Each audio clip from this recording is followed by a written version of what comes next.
এই দেখো আমরা স্টেশনে চলে এসেছি।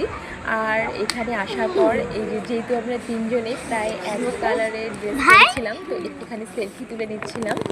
আর এই যে গপুকে দেখো, তো আমরা এখন ট্রেনের জন্য অপেক্ষা করছি।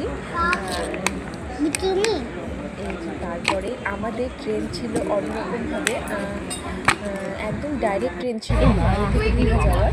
তো আমরা সেই ট্রেনটা টিকিটে কনফার্ম হয়নি, তো তার কারণে আমরা আবার অন্য রুটে ধরে রাস্তা ধরে যাচ্ছিলাম। এটাতে আমরা হাওড়া নামবো প্রথমে, তারপর হাওড়া থেকে আবার জলপাইগুড়ি নেমে সেখান থেকে তারপর আবার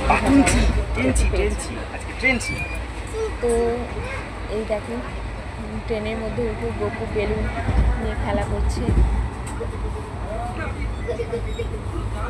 সবাই ছিল, কিন্তু আমার না ট্রেনে উঠে বা শুধু ট্রেনে কেন, বাসে বা যেখানে কোনো জার্নিতে আমার কখনোই ঘুম পায় না, মনে হয় সারাটা রাস্তা দেখতে দেখতেই যায়।